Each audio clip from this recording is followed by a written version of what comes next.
Hello, this is Christy Carter with Global Positive News Network, and I have the privilege of introducing to you Rebecca Raphael from the Halifax Helpers.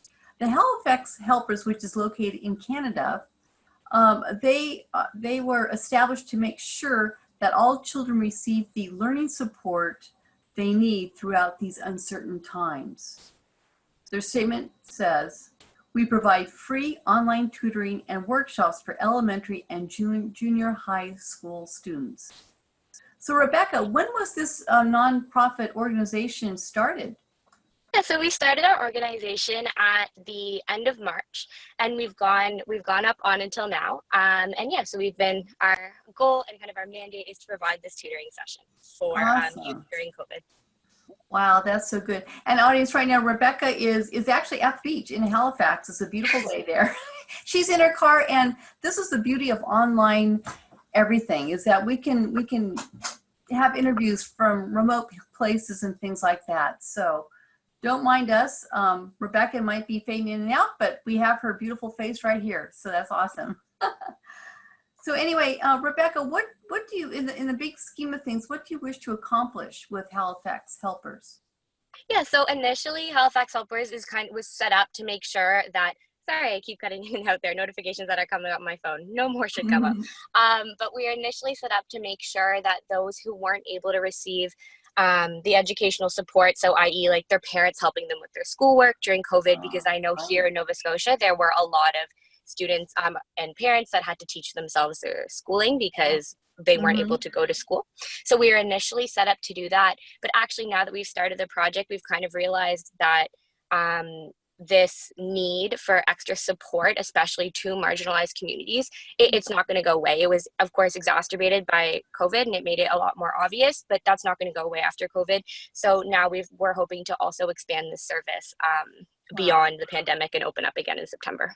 That's awesome. So I'm just curious, how do you find tutorers to tutor kids? Well, initially I was recruiting people from my school in Victoria. I just graduated from an international high school there called Pearson College. Oh, nice. So initially, yeah, so I just graduated, and the community there is absolutely amazing. So they were the first people I reached out to when I had the idea for this project, and immediately I had about 10 people who were willing to kind of act as our base, and that was really cool to me, because the entire foundation of the project is youth from all around the world. So it's a really, it's a really unique base. So that's how we initially started recruiting tutors. And then after that, I just made a general announcement on my Instagram. So again, kind of using social media and the internet to reach a lot of people.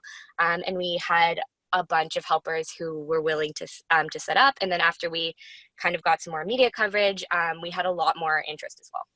That's awesome. So good. So Rebecca, let me back up a little bit. Did you found this company? Yeah. So so I started this company in March. Oh my gosh. Good girl. And you're just right out of high school? Yeah. Are you kidding me? Oh my gosh. You seem like such a mature, in a good way, woman, and out of high school. Wow. They're making kids awesome these days, I guess. Thank you. Good for you. I'm so proud of you. That's awesome. So Rebecca, what have you done in the last couple weeks that's impact your community? Yeah, so right now our tutors, we just kind of started tracking our sessions, because it's something we need to do just to be able to evaluate our impact. So over the past few weeks, I can say on average per week, we're offering about 300 sessions. Wow. And usually the sessions are about the great thing about it is that the tutors actually get to choose how long they want the sessions to be. Just so we can it can be really appealing to volunteers, because they're allowed to volunteer however much time they want. So we've run about 300 sessions per week, and usually they run to about an hour. So, and that's, so that's all tutoring sessions, which is really cool. Okay, that's cool. So you start as young as what, first or second grade, or? Yeah, so we start as young as primary, which for us here in Nova Scotia is 4 and 5 year olds, and we run until 9th grade, which I guess in 9th grade, you're 14, 15. Yeah. So so that's what we're offering now. But as we expand into September, we're going to start offering sessions to high schoolers as well. God, I love this. Where did you get the inspiration to do this? Yeah, so that was, honestly, when I got home from school, I was feeling kind of down. The thing about, I'm from a really small community, and being in a small, close-knit community, it feels weird when you're disconnected. So I was lying in my bed. I felt pretty disconnected, and I just thought, I need to do something to kind of help and bring these connections back. And I know for myself, one way that I usually do that, connect with my community, is through volunteering and through service. It's been something that I've done for a really long time. So I just started looking at organizations that were accepting volunteers, and I found one in Calgary that was a virtual online book buddies. But of course, I'm not in Calgary, and I thought that that was a great idea, but along with book buddies also comes school, because I know that when we did book buddies, for me, we did it when I was in elementary school, and we were paired with an older person. So I thought, well, if we're going to help people with reading, we might as well also help them with their schoolwork and kind of expand it into something greater.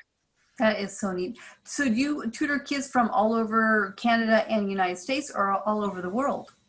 So the majority of our students are from Nova Scotia, just because that is where I'm able to do the most marketing. It's where I'm from. That's how that's where my contacts are. But we do tutor a lot. We do tutor students from all over Canada, and we have had some students from the States. But of course, if there are students who want help from other places in the world, the internet doesn't have any borders. So we're willing to help anyone who would like the help. That's what we're here for. That is so neat. I'm me being a visionary, I can see you going into multiple languages and different countries. And I mean, I like how you said the internet has no boundaries. That's so cool. That's so true. I mean, it's amazing. I just love it. It's really brought the world together, I think. I think it's such a good way to stay connected while we're all apart. I think it's amazing. That is so cool. Good for you. Wow. Thank you. So what things do you have coming in the near future? Yeah, so unfortunately, we are shutting down the website tomorrow, actually, but that's so we can support our expansion. So the thing is, because a lot of the website, it was set up pretty fast, most of the things are done manually. It's a lot of work for the tutors and it's a lot of work for myself. But because we do wish to expand it into September, now we're going to be focusing all our energy on making a new website. We have someone who's offered to do that for us for free, which is amazing. Making new partnerships so we can not only have people that we're tutoring in Nova Scotia, but beyond, so helping with marketing with that, making sure that we have a board and people to do advertising. So that's kind of what we're going to be working on for the whole summer, with hopes of opening up again in September. Wow, good for you. You have a lot on your plate. That is so cool. Yeah. Awesome. So, Rebecca, what positive news do you have for our viewers today? Yeah, so I think that some positive news that I have, one thing that I'm super proud of, is that our entire organization is youth run and youth led. So I think the positive news that I have is that even though we kind of see a lot of grim things happening in the world, I think we can really turn to our youth to kind of gain inspiration from them, because they're so powerful, and we all have so much drive to do things, and we just all have such big aspirations. So I think that's kind of the positive news that I have, that the youth today aren't giving up. We're pushing forward, and we know what we believe in, and we're going to get it.